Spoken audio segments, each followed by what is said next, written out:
You're listening to the Team Stripes Podcast, the podcast for hockey referees. Each show, we discuss the world of officiating and find out that not everything is black and white. Welcome back to another episode of the Team Stripes Podcast. Brandon coming to you with another fantastic episode, and we hope you guys listened to last week's with Adam Allard. This week we have a really special guest who's a really good friend of mine, who is a published blogger, I guess you could say, who's published multiple articles on reasons you should become a referee, or qualities of great officials, and somebody who's really done a lot of research, I guess, on this topic. And he's also as an official and an executive, so he referees in the Central League here in Ottawa, as well as junior hockey here in the area.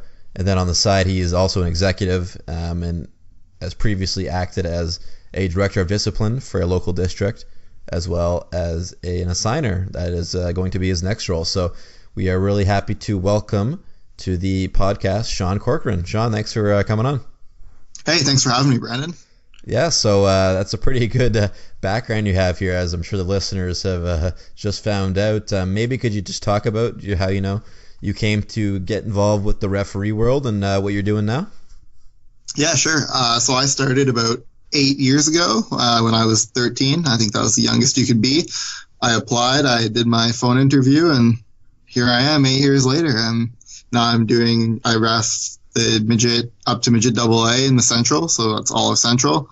And then I also do lining for the junior hockey at the Junior B. Blogger might be pushing it a bit. I wrote a few articles, but I published them on Medium. I put them on a website that I had to make for one of my classes. And I also am doing the assigning this year, like you mentioned. So I'm taking over the junior assigner role for District B, which is novice, Adam, and Pee Wee hockey. Okay. So for those of you that don't know, which I'm sure is most of you, I used to be the director of discipline for the district, and Shawn was actually the one that took over for me. So I think we fought a lot of the same battles in terms of having to unfortunately fine some referees for not showing up to games and whatnot. So maybe I don't know how was doing that job for you, Shawn.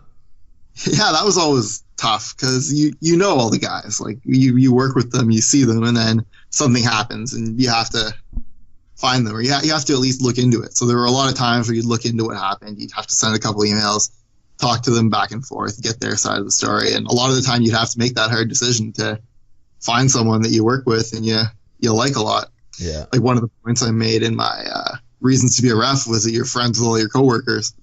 And I know myself, I'm friends with a lot of referees, and I talk to a lot of referees outside of actually refereeing. So yeah, it was a tough job, but I mean, it was a good experience for sure. Well, I guess you're basically refereeing the referees as part of the job. But yeah, let's get into some of these articles that you wrote, because I've read through them and they're pretty darn good, because you're basically talking about the reasons and qualities for why officials or why officiating can give you that skill set to do well, not just on the ice, but in your professional life and your personal life and everything. So maybe I wonder if you could just maybe kind of talk about why you decided to write them, and kind of a little bit about what they're about. Yeah, sure. Well, thank you for the compliment on those. I worked pretty hard on them. So for the third one I wrote, actually, the reason I wrote them, I was trying to think of things that would engage people and things that people would want to read. So instead of just writing about rules and things like that only referees would know, I tried to get people who weren't referees as well engaged into the articles. So the first one that I wrote was that one about, I titled it Ref You Suck, a referee point of view on abuse from the stands. So that one was just a quick, in my first year of reffing, I think I was doing an Adam game, and there was a parent in the stands. It was an Adam playoff game, and she was just yelling and yelling and yelling. And we actually happened to be being supervised that game. And our supervisor went up and asked her politely to tone it down because the people on the ice were kids, and I was 13 at the time. And I believe my partner was around that age as well. And she ended up just getting even more mad and yelling at the supervisor as well. So that ended up making it actually into the Ottawa Citizen. And I went back and I found that article that was written up about it. And a couple, like our District B referee in chief at the time was Bruce Gray, and he had a couple quotes in there. And there were a few quotes from our referee association And it was a big deal at the time. So that one I thought would interest a lot of people because it's things that they don't think of. Mm-hmm. Yeah. No, and I know you've told me that story, and it's pretty amazing. I mean, like when we had Adam on the podcast last week, we were basically talking about that, as dealing with that confrontation. But I mean, it seems sometimes that like, I mean, at an Adam game for a parent to kind of lose their marbles is pretty, I don't know, seems pretty ridiculous to me. Yeah, it's crazy. It's crazy. Like looking back now, it's like it doesn't matter, but at the time, it's like your first year reffing, and like these parents are just yelling at you, and it's crazy. And I'm sure it still happens all the time. Yeah. With our younger officials, and it's something that I also wanted to maybe bring out there so other people can see, because it's still happening to our young officials. Well, it's good that you can highlight that, because I mean, like a lot of the time, I mean, that sort of behavior, I mean, you need to kind of put it out there and just show how ridiculous some people are getting. I mean, it's like people are normal people, then they go into a hockey rink and it's just they'll lose all sense of control and just start screaming and yelling, and it's it's pretty amazing, and so that was a really cool article. I read that, and then the other ones I wanted to get into, because I think it's really interesting in talking about, as referees, how this is not just necessarily a part-time job for us, but it can really help you in, getting a career, getting a job, even just, gaining confidence for yourself. So I wonder if you could maybe touch on the other couple articles that you wrote, and sort of maybe what you learned from that, and what maybe you were some of the messages you were trying to convey from those articles. Yeah, for sure. So I'll go to the one that I wrote titled 4 Reasons You Should Become a Hockey Official. So that one, my 4 reasons were, it gives you a different perspective of the game. You gain and improve transferable skills, which, like you mentioned, it helps you outside of hockey and helps you with your career. I said your coworkers are like a second family, and you have a very flexible schedule, so it's hard to beat a job like that. So just, I guess, starting with giving you a different perspective on the game. When you're out there as a ref, there are a lot, like, you watching from the stands is one thing, but when you're out there, you have a totally different view. You're looking at things differently. They're right beside you. You're in the game. It's like you're another player. And so it's something that it's allowed me to experience that and grow as a person and, well, as a referee over 8 years. Like, I would have never been able to without doing that if I had just played. So that was something that I thought a lot of people that love hockey could really benefit from learning more of the rules and experiencing having to call them, being that person that makes every decision out on the ice there. Yeah, no, that makes sense to me. I mean, and I mean, hockey is such a part of our culture too, that you're always surrounded by it, and it definitely helps if you're just watching a game with friends or going out, so that you do have that perspective. And exactly. And we talk about it a lot, but you see a lot of people that are screaming at the officials, and I'm sure 99% of them have probably never refereed a game in their lives. So I could definitely see where that would help you.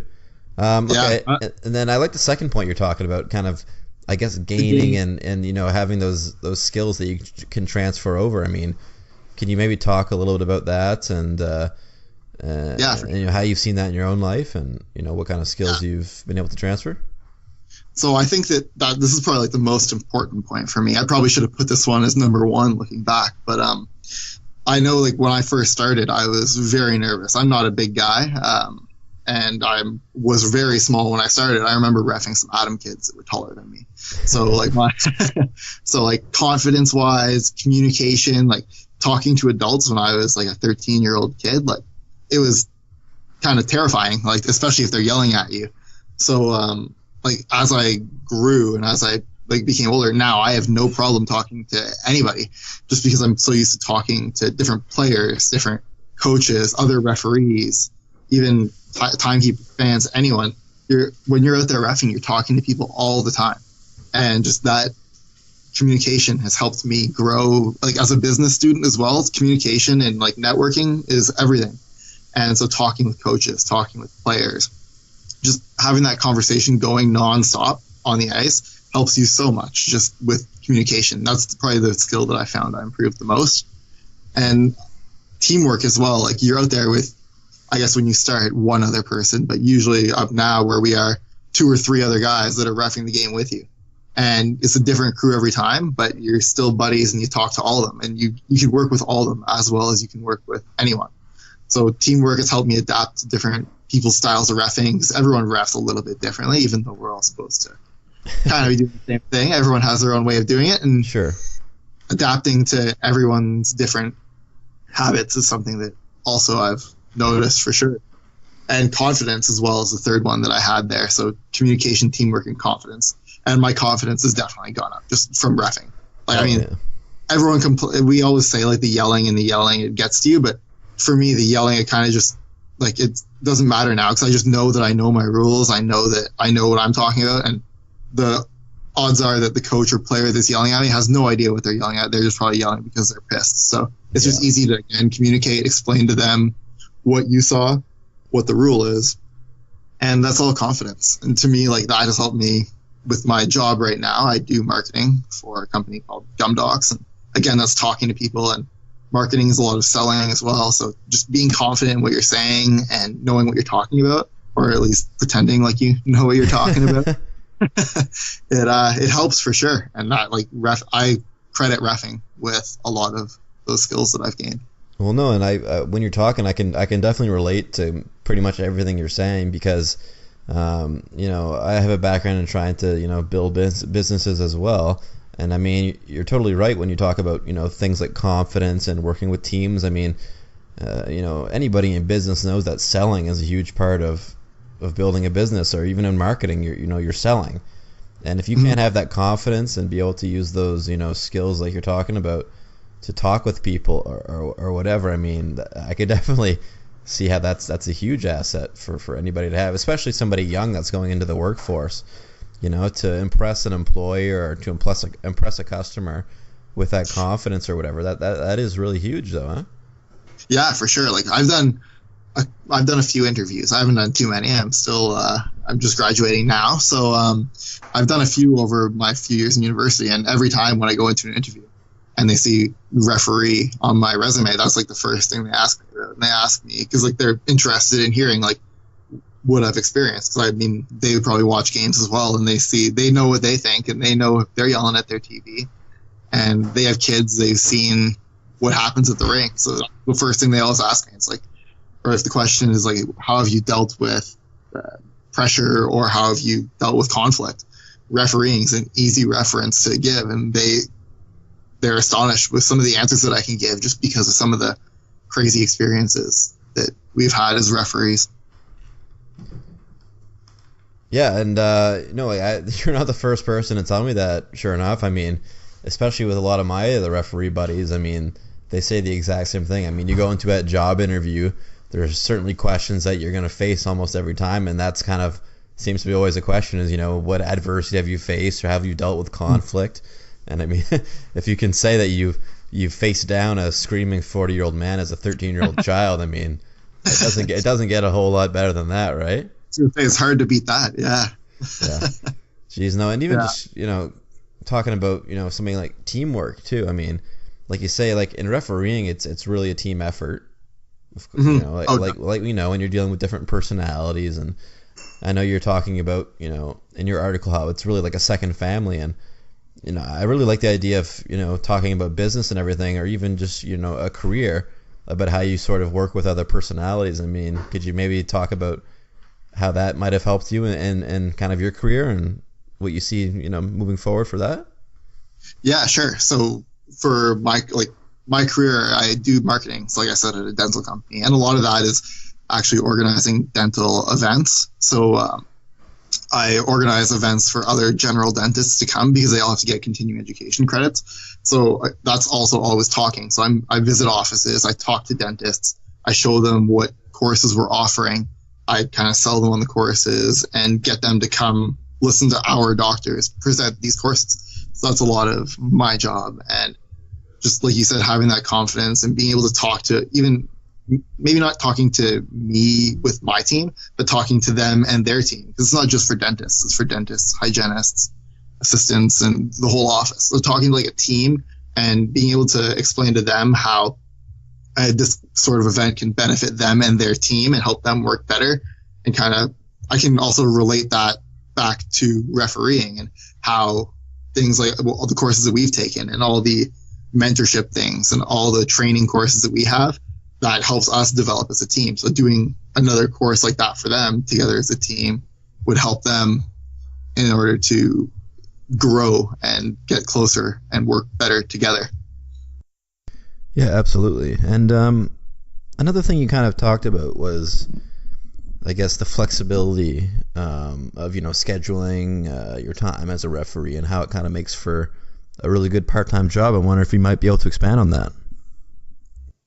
Oh yeah, for sure. Like being able to referee through school was huge, and a lot of part-time jobs don't allow you the kind of time off that refereeing does. I mean, refereeing allows you to unblock yourself when you want to, and then they assign around your schedule. So being a student in university, if I had a night class one time, or if I had an early morning class, or if I had a midterm, I could try to trade my game, and someone like you or anybody else in our association could take it and help me out. And that's something that you just don't see in other jobs. It's like, I find it very unique to reffing, and it's something that I've never seen other than that. And like I said, it gave me some extra cash to help pay off my tuition, get through university, and of course, keep meeting other refs and talking to people. Gave me something to do. I was just sitting studying. Yeah, I mean, I think that's a great point. And even kind of talking about, you know, like gaining skills and everything. I mean, refereeing is a great way to kind of learn things like confidence and, you know, those things that you can apply to school, right? Exactly. And even for school, like even that confidence and communication that I'm talking about in business, a lot of my classes, almost every single one of my classes has some sort of presentation and or group project. So like, again, it helps you transfer, for me, to my school anyways, with working with groups, everyone in groups in school. The groups can be great, groups can be terrible. It all depends on who you have, and you have to figure out how to deal with them. So how to deal with different people, how to fix conflict in groups too, like that. It helped me a lot in school as well. Yeah, no, and that's something that I certainly kind of, I guess, appreciate a lot is you know, the skills that it's given me, and, you know, especially, you know, over time, and, you know, dealing with coaches and you know, learning about how to be honest and how to approach a bench with confidence and that sort of thing. It's really been helpful for me, to say the least. Every time you go to the bench, it's like a mini presentation. You're giving your side of what you saw to the coach, and like you said, honesty is better. If you miss something, they will often not get that mad at you for admitting that you missed one thing. I mean, if you're going back to the bench every time and saying you're missing it, that's a different story. But if you miss one thing and you go and say, hey, coach, sorry, I missed the call. I was looking the other way. I saw something there and then didn't catch the other thing. They can't, it's hard to argue with you there because you're one person, you have two eyes, and you can only look in one direction. So it's definitely better to say that you didn't see it and be honest, like you said, rather than try to make something up and say, no, I didn't think that was something I wanted to call. Yeah, no, man, I completely agree with you. And no, like, it's something that I always kind of learned, that, you know, honesty is honestly the best way to go. And, you know, I mean, geez, you lie once and you get caught lying. I mean, your credibility is shot, not just for that game, but I mean, you kind of, especially if you're working a league that you see coaches a lot, I mean, they know that, you know, you were dishonest. So to me, it's a no-brainer to just be completely honest with a coach. I mean, you mess up, you know, tell them what you saw. And to me, that's, like I said, it's a no-brainer. But you know, listen, I'm curious kind of to figure out, you know, what made you want to write about this. And, you know, we mentioned, you kind of have some blogs that you've written. So I'm just curious if you might want to kind of get into that and talk about a little bit about, you know, the process for writing those. Yeah, for sure. So when I had to think of the articles I wanted to write, I was sitting around thinking what I could write about hockey. And I was thinking reffing and what skills it's given me and what qualities. And then I figured, instead of just saying what skills it's given me, I thought I should say what qualities you should have if you want to be a referee, because I was kind of trying to get people to see that not everybody can just go out there and ref a hockey game. It takes a special kind of person. So I came up with a couple qualities. I had a list of, I think, maybe 12, 15, and then I narrowed it down to the 8 ones that I thought that were really key to being a hockey official. So the first one that I had, again, it links back, strong communication skills. And I mean, when you're reffing, you gain those with time, but it doesn't hurt to have them coming in, of course. So like having them coming in, then they get even better. If you don't have them and you're able to work on it, then like reffing allows you to work on that and get better at communicating. But you have to be a strong communicator because, like we mentioned earlier, you're talking to players, coaches, your other referees, possibly fans. You're talking to everybody at all times. The second point, actually, it links in with what you were saying, honesty. It's be respectful. So you can't go over to a bench and just be yelling at people, or you can't lose your cool very easily. You have to be respectful to everyone on the ice. And a lot of the time, you're not going to get treated with respect. You're going to be yelled at, but you have to come back at that with respect, and it'll help settle them down. And it'll also boost your confidence because then they'll come down to your level and they'll talk with you and realize that you both saw different things, or you saw the same thing in a different way, I guess. Okay, yeah, that makes sense to me. Yeah. The third one I have here is staying consistent. So coaches, a lot of the time, like even if you call a consistently bad game, I mean, probably doesn't happen often, but it happens to everyone once in a while. Then like at least the coaches kind of know what to expect as long as you're consistent. Like if you're calling one thing for one team and you don't call the exact same play on the other team, that's when coaches get upset. If they see the same standard throughout the whole game, then it's not really like you did a bad job. It's just you held your standard and you went through the whole game with that one standard. As long as you're not calling it differently for both teams, then you should be good. Yeah, no, and I mean, I agree with where you're coming from with that. I mean, it's something that I've always been taught. You know, consistency is probably the highest, I guess, trait to kind of pursue as a referee. I mean, you know, sometime, and we've all been there, where, you know, maybe your first call of the game is a week trip, and, you know, the coaches say, okay, you know, that's what it is. But, you know, as long as you keep it consistent, that's sort of the name of the game, because then the players know kind of the limits they can play to. And it really is when you get in trouble is when you try and kind of jump around with that level of standard. I was gonna say I've heard the exact same thing. Like if you're calling a soft trip, like you said at the beginning of the game, they want to see that called throughout the whole game. Like they don't want to see that called once and the same thing be let go later in the game. So the players don't know what to expect. They don't know what the ref is going to do next, and that's when they get more frustrated. I think that, you know, you're writing these articles and you're talking about values, and geez, like when I'm thinking of this and I'm thinking of the, you know, the abuse you're getting, I'm thinking of something, you know, like persistence and sort of these values of sticking with it through tough times. I mean, certainly that's a pretty common theme in your articles. Yeah, for sure. Well, I think that kind of loops in with the consistency because, like I said, if you're not having, like, you might think everyone's harder on themselves than they are when other people are on them. So you might think you're having a bad game and you might get yelled at by a parent. And there are a lot of referees who quit hockey just because of the abuse and just because they can't deal with it. So if you're not persistent, you're not going to be able to fight through that. So I think the main reason I included that was linking back to the first article I talked about, the ref you suck one, where you're getting yelled at. And like, if a lot of people, if they get yelled at once, they're like, oh, well, I don't want to do that anymore. I can't deal with that. And you're going to make a mistake. You might get yelled at, but you have to look for improvement. You have to be persistent. You have to keep working towards getting, just like anything else. You can't be great at anything without working on it and trying to improve. So you take your mistakes with a grain of salt and you work on them to become better. Yeah, I mean, like anything in life, I mean, you're never going to be good at something the first time you try it, and certainly officiating is no exception to that, where it really takes a lot of dedication to, I guess, honing your craft.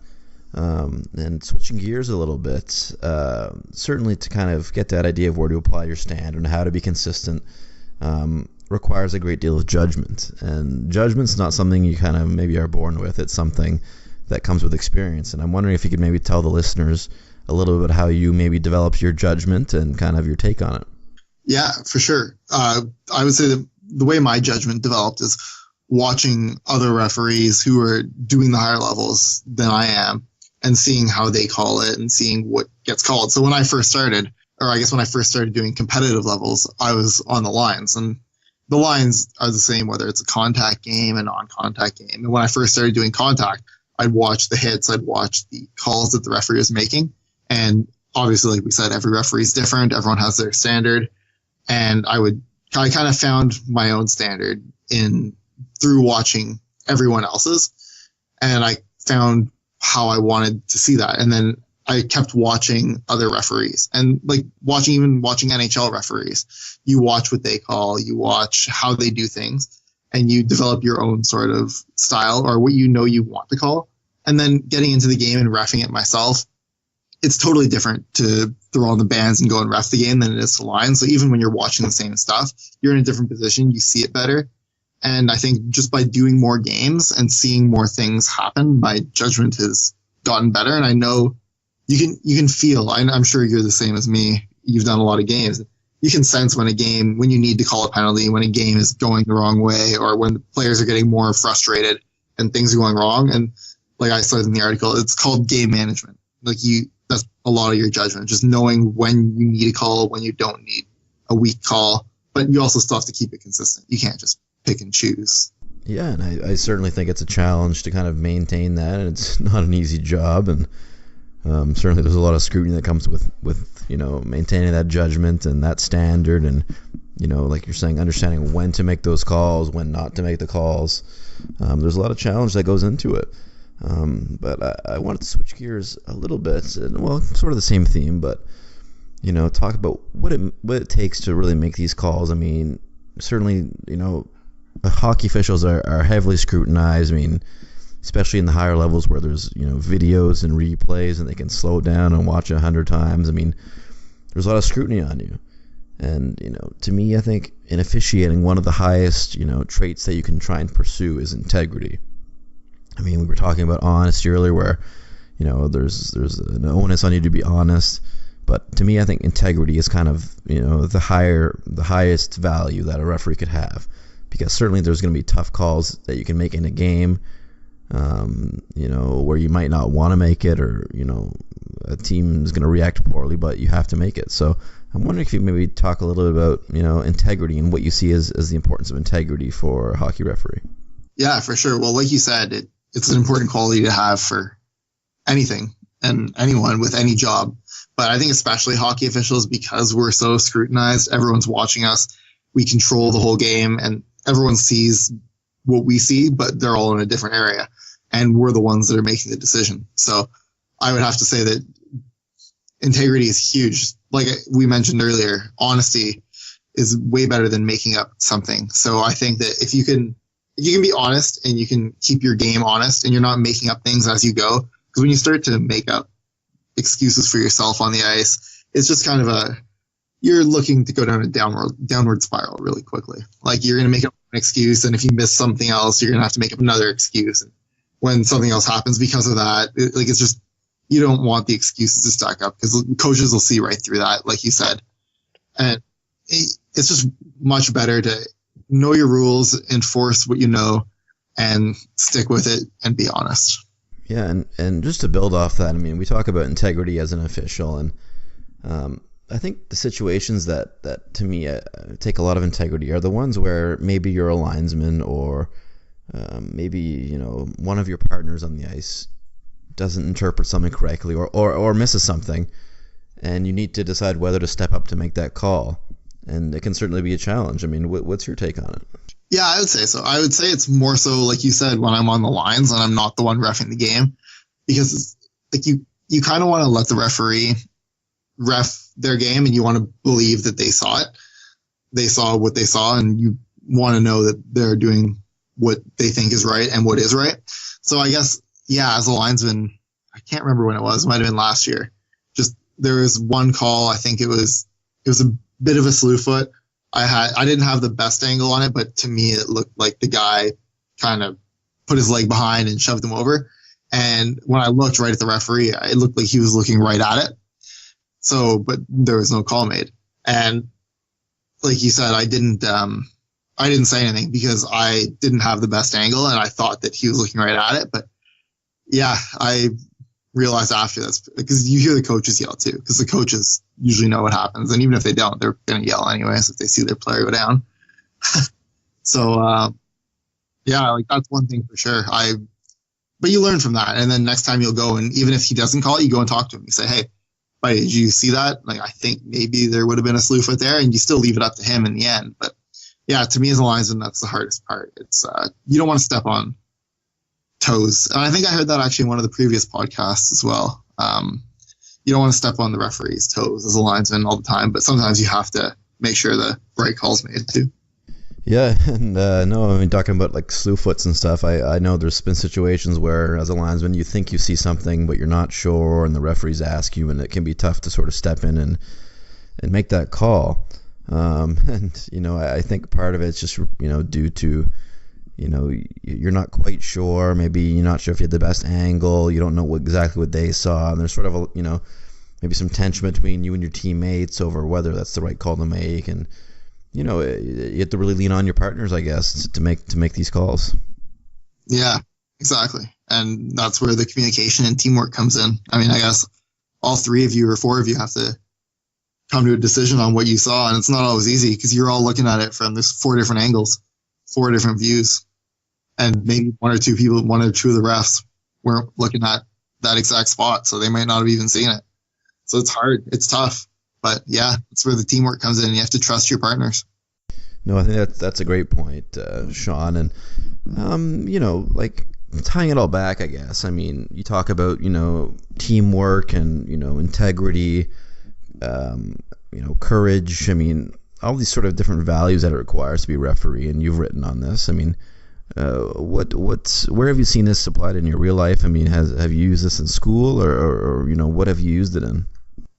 Well, I'd say mostly doing schoolwork, I guess, with groups, just keeping other people honest. Because a lot of the times they'll say, oh, I'm busy, I can't do this part of the assignment, or oh, I can't meet up this point, I can't do this. And it's like, and you kind of have to tell them, it's like, hey, we're all busy, we all have our own things, but we also need to get this done. Like, just if you don't want to do your part, just tell us, and like someone else can make up for it or whatever if you really have a problem. But don't keep saying you'll do it and putting it off and making excuses. And again, that goes with the honesty and the judgment and everything. You have to judge people. You have to try to help them out. Everyone, you never know what people are going through.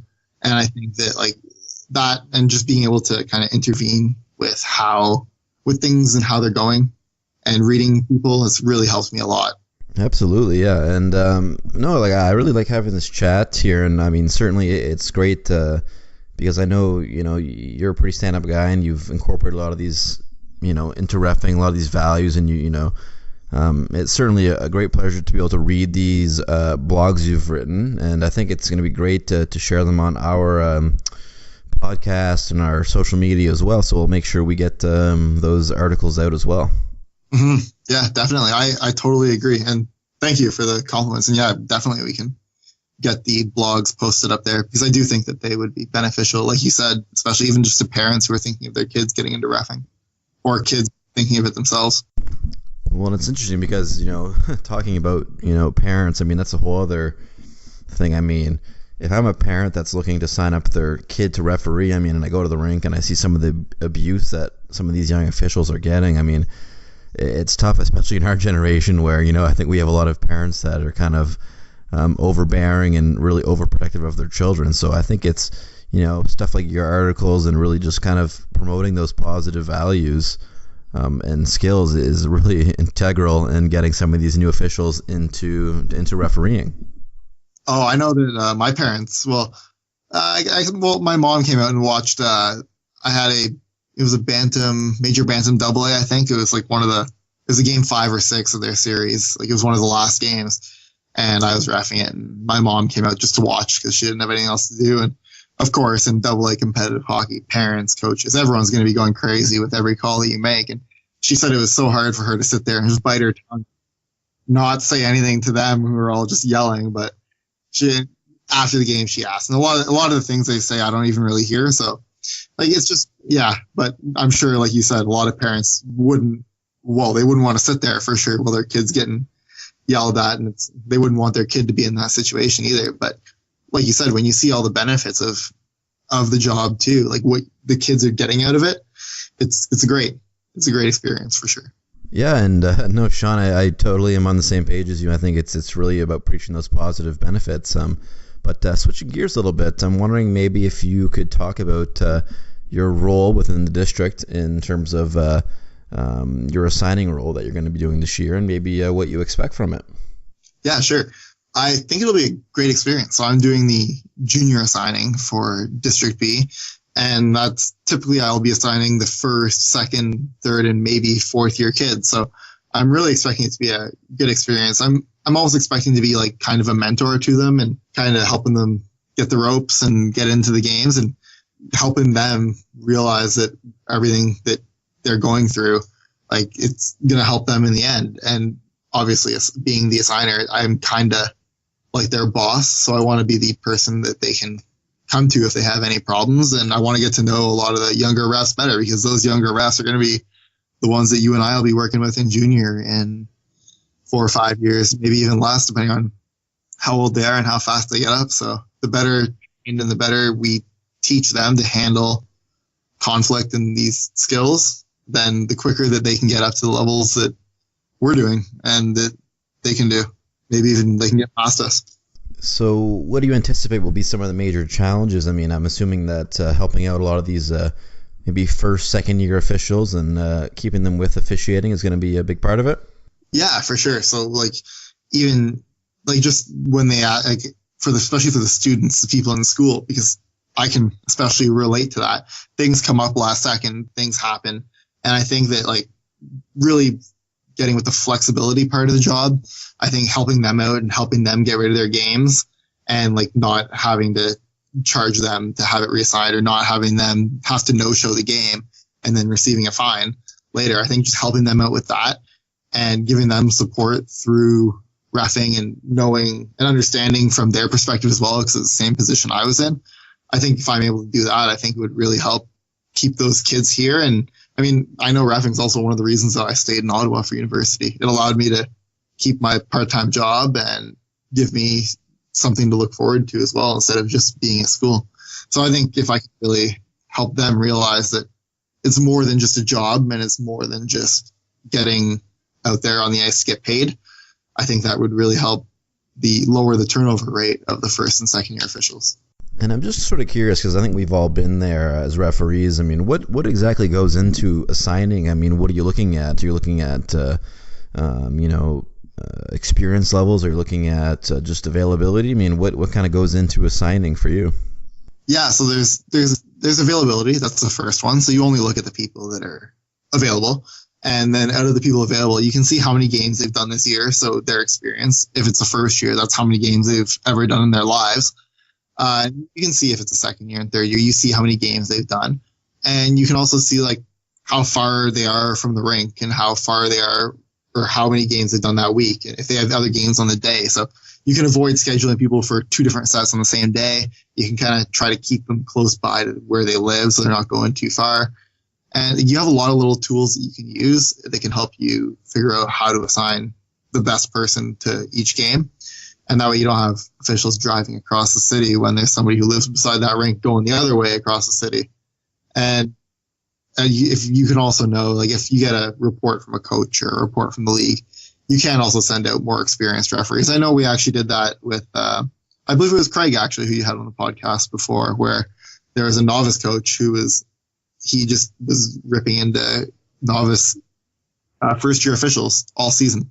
And they sent out experienced officials. It was Craig and I can't remember who else they sent. And I think if I remember correctly, they tossed 3 of the 4 coaches on the bench for that game.